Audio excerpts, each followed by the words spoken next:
Hello, you grateful heart. Thank you so much for clicking on this video. Before we get into what we're discussing today, I just want to take a moment to let you know I see you. And if you've ever felt like you're not where you want to be in life or where you thought you would be, or like the passion and the effort you pour into your dreams just aren't paying off in the way that you hoped, I'm right there with you, honestly. But here's something I've been learning. Gratitude and struggle can exist at the same time. And we don't have to pretend that everything is perfect in order to appreciate the good that actually already exists in our lives. And that's what I want to talk to you about today. How to stay real while practicing gratitude without falling into toxic positivity. For those of you who are new here, welcome in. I'm the greatest love. My friends call me Ty, and on this channel I share my journey with self-love, gratitude, and my dreams of becoming a writer. Today we're talking about balancing gratitude while acknowledging life's struggles. Let me be real and tell you something that's been on my mind lately. I'm 32 years old and I'm not exactly where I thought I would be by now. And that's not easy saying out loud. There are days when I feel like I'm not doing enough or that my efforts aren't translating into the life I dreamed about. But here's the thing that I've learned. It's okay to feel those feelings and still be grateful. Gratitude isn't about ignoring your struggles or sugarcoating reality. It's about finding the light even when things feel dark. That's not toxic positivity. That's real gratitude. And trust me, there's a difference. So what's toxic positivity? Toxic positivity is when we force ourselves or others to only focus on the good, shutting down any acknowledgement of pain, frustration, or struggle. It can feel invalidating, like your feelings don't matter if they aren't positive, but that's not what gratitude is meant to be. Real gratitude allows space for both.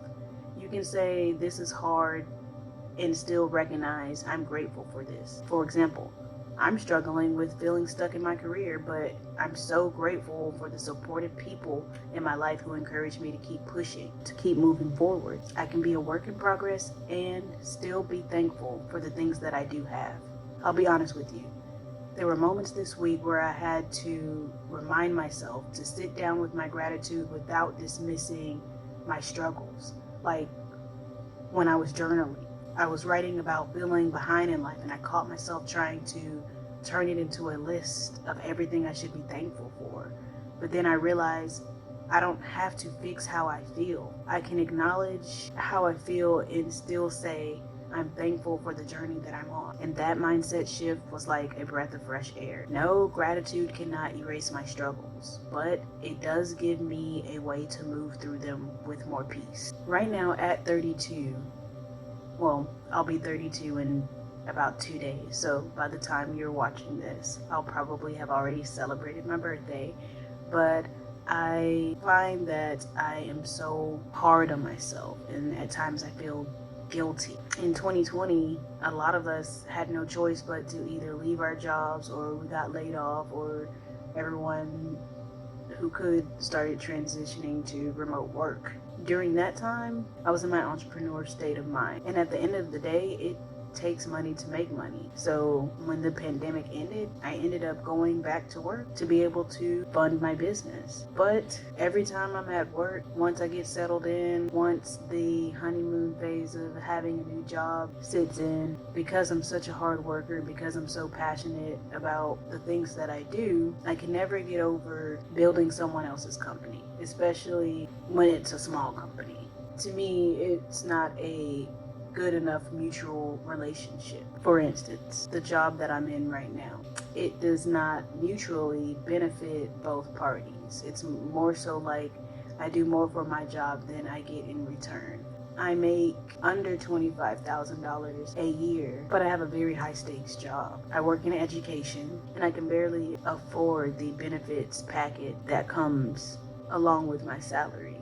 Actually, I can't afford everything. I was able to get the stuff that costs the least, like vision and dental, whereas healthcare, I gotta figure it out on my own because that would be too much deducted out of my paycheck. I don't live above my means, but the job that I'm currently in, sometimes you just feel like when you go to work, you're constantly being slapped in the face. Like you go to work, you try your best, you do your job, and sometimes you're even more motivated to, let's see if I can climb the ladder today. Let's see if I could do something to where I'm not still stuck here, yet you're constantly being slapped in the face. So I make a pros and cons list about the current role that I'm in.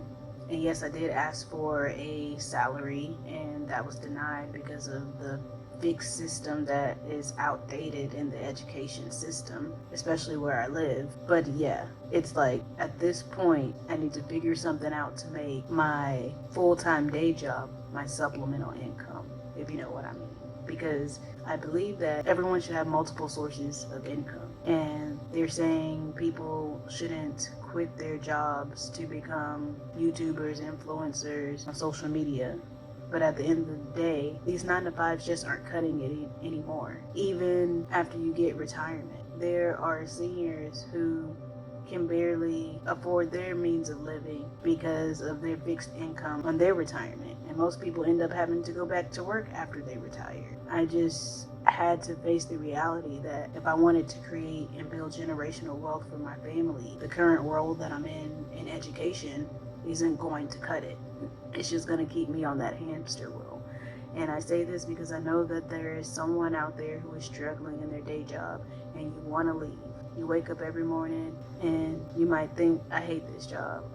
Or I wish today would go by fast, because you're not happy with the amount of work that you're putting in and you're not getting back the benefits that you should be reaping. I know exactly how that feels. So what are we going to do about it? Although I know that this current role that I'm in education is in my last stop, I know it's not where I'm going to end up. I know it's exactly where I needed to be. I actually specifically looked up to see if there was a job specifically at this school because I was moving back home out of state. So at the time when I got this job, it was the best thing for me. It was the best thing that I needed to help me transition into becoming a single mom. But like I said in one of my previous videos about letting go, is once something is no longer serving you, we have to learn how to let it go. This job is no longer serving me. I get paid once a month at the end of the month. I have one of the lowest salaries at the school that I work at. Yet, when they call for administrators, I'm expected to be there. And I'm damn sure expected to be there if the administrators aren't able to get there. I have a high stakes job where I'm dealing with students who have trauma and students who get physical. And I know you've had moments where you're just like, I don't get paid enough for this. And the reality of it is I don't make enough to be able to afford therapy after the shitty day I've had, after being there for someone else's child. I still have to be 100% for my son when I get home. Meanwhile, I'm working there for him. So even though I know that this is a part of my journey, even though it's a tough spot to be in right now, I'm grateful. I'm grateful I have a job. I'm grateful I have salary.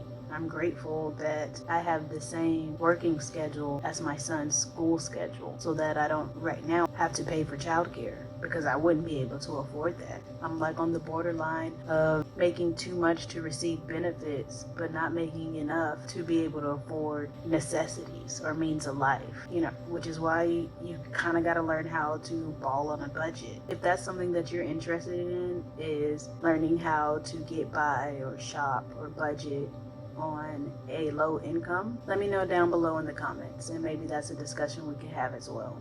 But yes, it's not easy, and I wanted to make this video because I know that there's someone else out there who may be a parent or who may not be a parent yet. But at the end of the day, when you become a parent, it's not about you. But just because you're a parent doesn't mean that your dreams have to stop. And at the end of the day, there's a bigger why, there's a bigger picture. That seed, that life that you brought into the world, they end up becoming the reason for everything. And so yes, while struggling is ugly and it can feel painful and it can feel draining and it can feel exhausting, once you come out on the other side, you see the beauty. You realize, I had that shitty job so that I could appreciate this one. Or accept it for what it is. It was just practice. It was practice to get you from where you are now to where you actually want to be. And the best practice is to become what you want to be. So yes, with that being said, although I know that I'm worth more than what this job is paying me, I'm grateful for the job. I'm grateful for the salary. I'm grateful for my supervisors for hiring me when I was still in California. and believing in me as an employee through the Zoom call and seeing the value that I could bring to their administration. But at the end of the day, just like a toxic relationship, because that's kind of what this is with my pay, you got to let them lose you. You know, every time someone quits and they have to hire someone else, it costs them money. Instead of spending more money to bring in new employees, they could really just add whatever that amount would be to bring someone new in for onboarding to my salary. This is a position that I honestly wouldn't mind staying in and building a retirement. But that would come at the cost of building generational wealth for my family. That would keep me on a hamster wheel. That would be me settling. And I'm not one to settle. Now that we got that heart to heart out of the way, I'd love for you to spend some extra time with me if you're down. If you're still here, thank you. It means so much to me that you're watching. This week, I vlogged a few moments of my life, just glimpses of my journey as I navigate trying to maintain gratitude while staying in a role that no longer serves me. If you're currently in a role that no longer serves you, don't worry. This is just a stepping stone. You are practicing for your dream job that is specifically meant for you. Do not ever feel bad for wanting more for yourself. And hey, since you made it this far, could you give me a thumbs up? It'll help YouTube recommend this video for others who might need this message. All right, let's get into the vlog. Love you.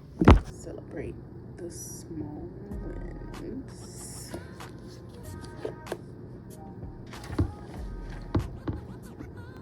Says find today's prompt in the weekly newsletter, but since I don't have the weekly newsletter, I'm going to reach into my prompt drawer.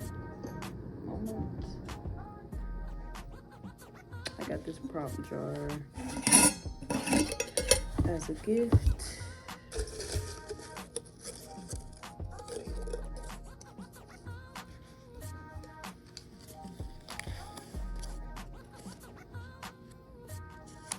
Write about someone you admire.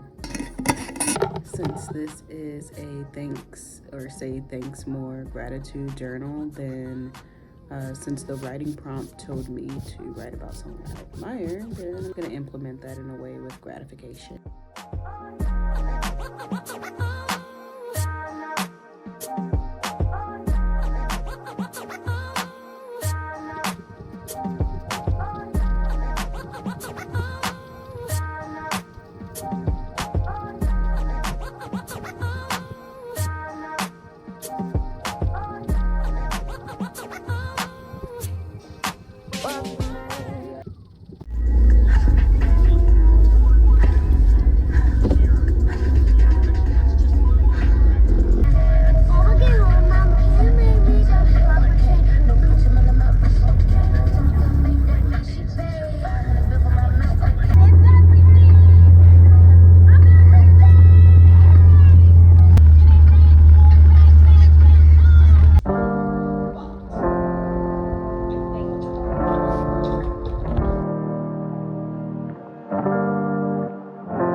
My nose was stuffy the entire night, and now my throat is scratchy.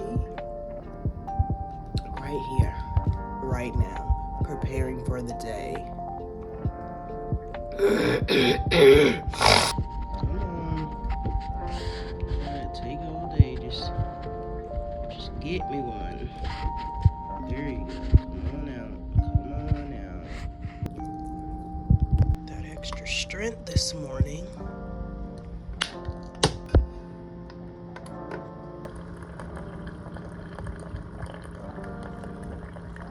It's pouring raining outside. I would love it if I got to stay home today. but I don't, so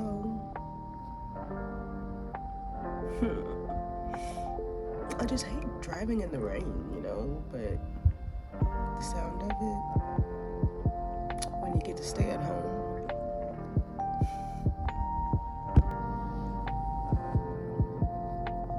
So I have them together, but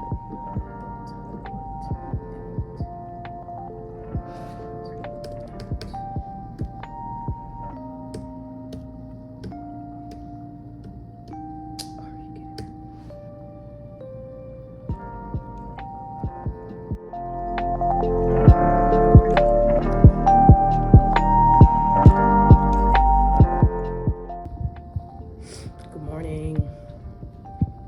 Well, it's morning for me. I don't know what time it is for you when you're watching this. You might be eating a bowl of cereal, having a midnight snack, or this might be your reminder to eat. If you're like me, today was so hard to wake up. It was like 23 degrees outside. My first alarm clock went off at 4:30. I did not get out of the bed until the 5 o'clock alarm. Got to work on time though. I know we always say I hope today goes by fast, but I'm gonna try and be present and in the moment, be productive, and just be. Oh shit, this morning they got the sausage, egg and cheese croissants.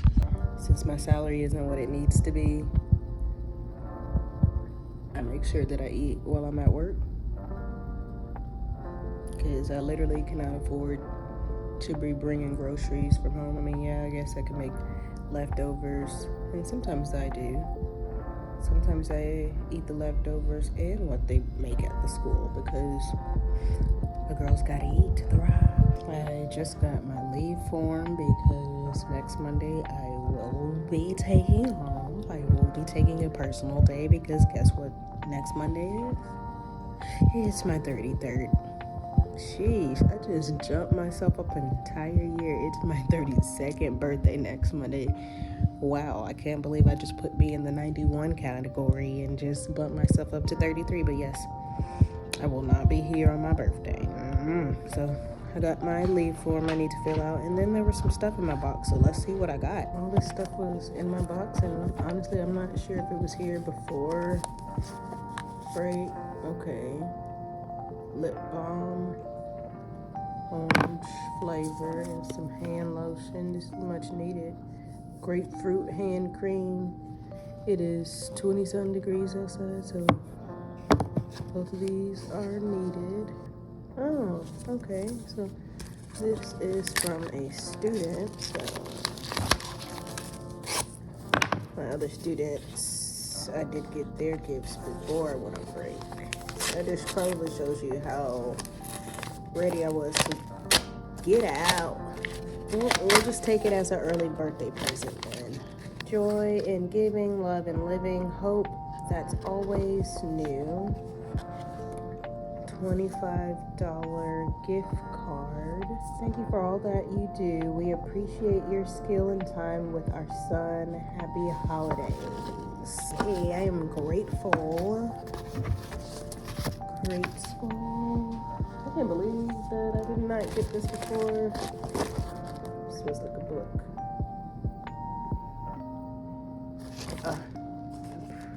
Is this what I think it is? I see what student it's from, so. Is this what his mom wrote? It is. So, one of my students' mom wrote this book. I love it. So grateful. Not gonna lie, it's little things like that that makes me stay, do what I do. I mean, I know that it's bigger than me. I know that parents appreciate educators who are really there for their kids. It's just hard when you're a mom first, but also an educator, because I want the same for my son. It is officially my lunch break. Let's go ahead and see what they feeding me today. Girl, you know it ain't just this salad. Stop playing. We got my baby nacho.